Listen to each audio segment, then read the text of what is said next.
Естественно, товарищи, что высказывается недовольство. Есть недовольные люди, значит, несогласные, критикуют и так далее. Это вообще явление нормальное. Значит, так, правильно.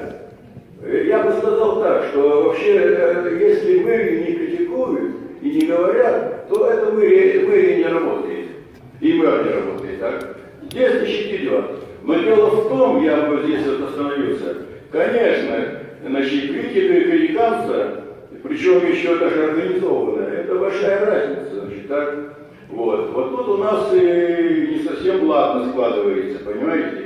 Вот в последнее время началась кампания, значит, против мэра по вопросу так называемого сноса проспект Ленина 27, его расселения, да? Вот, начали выступления. Я бы даже сказал не так. Значит, да? И подключена здесь московское издательство. Значит, да? И я бы так выразился. Тут, понимаете, значит, это только зацепка. А остальное, так сказать, я считаю, что фигурируют это люди, которые начали самовольные застройки, самовольные возведения объектов. Это тоже, значит, Фероян, Халтинян, Саакян, понимаете, да?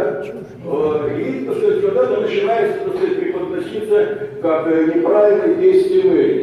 Да правильные, слушайте, правильно. Я, например, поддерживаю ту линию, которую сейчас проводит мэрия по сносу самовольных строек. Мы просто разболтались в предыдущие годы. Мы привыкли вот этому бардаку, понимаете, так? Или так вот облюбовал площадку, там расселил, понимаете, 5-6 семей, и начинает строить, значит, да, самовольно, не получив разрешения. Это в этом плане без всяких разговоров, я думаю, что Арсений Сергеевич правильную позицию ведет, потому что это все исходит от него, я знаю, значит, так, и надо, значит, это и впредь продолжать.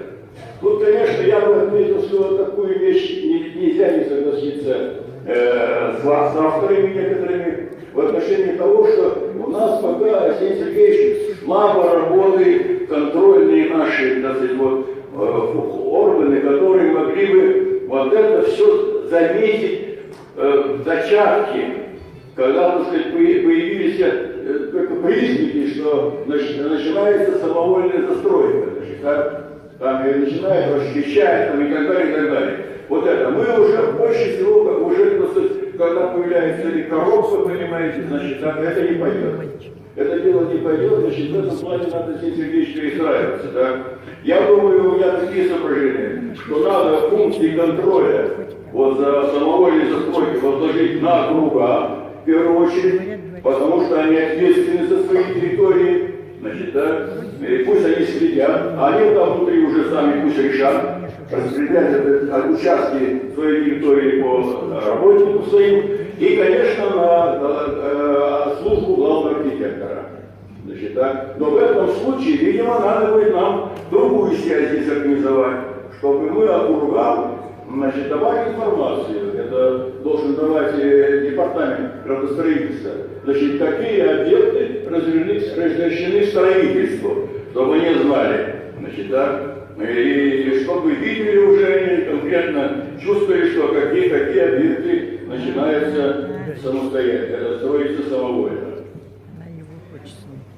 Но что касается проспекта Ленина 27, я бы вот что сказал, знаете, этот дом, он начал уже беспокоить нас в 70-х, 80-х годах. Значит, да, вот, когда появлялись вот, уже признаки, так сказать, деформации. Значит, да. Но, правда, мы здесь, так сказать, дело в том, еще вот такой момент.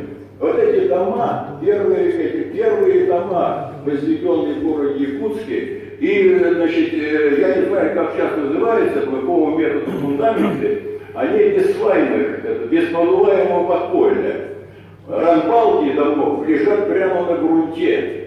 Там невозможно выполнить укрепительные работы, чтобы подвести под рампалку. Значит, так. Мы там соображали керосинках, понимаете, но мы, правда, вели в основном работу, что нарушение фундаментов и появление информации вот этих домов, главным образом это является вода. Это протечка воды через перекрытие дома, попадание под фундаменты, и начинается деформация. Значит, вот в сообщении вроде пресс-службы мэрии там указано, что в основном причиной является несогласованная планировка, перепланировка на офисы и так далее. Но слушайте, если действительно это так, когда затрагиваются несущие конструкции дома, значит, да, это вообще преступление. Значит, да, потому что каждая конструкция проектировщиком рассчитана на определенную нагрузку. Вот, значит, да, поэтому здесь надо иметь в виду. И, Алексей Сергеевич, имейте в виду, что на проспекте Ленина, если говорить о проспекте Ленина, так, значит, еще беспокойство вызывал всегда проспект Ленина 21 дом. Дальше, потом начали нас беспокоили в начале проспекта, проспект Ленина 7, это дома пароходства, речного пароходства было, а сейчас муниципальные дома эти, да? И потом дошло до бывших обломовских домов, Ленина 36-38. Значит, да? Поэтому здесь надо будет, так сказать, тщательно вести, так сказать, наблюдение за этим делом. Теперь, слушайте, вот я хотел еще, вы меня извините, может, я затягиваю, да, немножко. Слушайте, расселение, значит, как мэрия мучилась, я знаю, в отношении того, когда вопрос решился уже и дали заключение окончательной экспертизы, что дом не подлежит реконструкции, а надо его, так сказать, расселять и срочно сносить, понимаете, да? Вопрос стал, значит, инвестора. Никто ведь не взялся, никто не взялся. Значит, да? В то же время я хочу сказать, вот в прессе появляются такие, так сказать, претензии Алмаз-Арбенбанку. Значит, потому что практически это единственный банк, который откликнулся на нужду города, Алмаз-Арбенбанк. Значит, да? Почему остальные-то, которые не меньше имеют помещение на проспекте, тот же Сбербанк, посмотрите, сколько, так сказать, размещено их заведений, значит, по проспекту. Другие никто не выступил. А это, и мы сейчас его начинаем разделывать, значит, так, в прессе. Вот. Это, слушайте, критика необъективная. Это критика несправедливая, и по штраф неизвестно казным, понимаете, да, делами. И правильно товарищи указывают, что вообще наступила пора и разобраться с этими издательствами.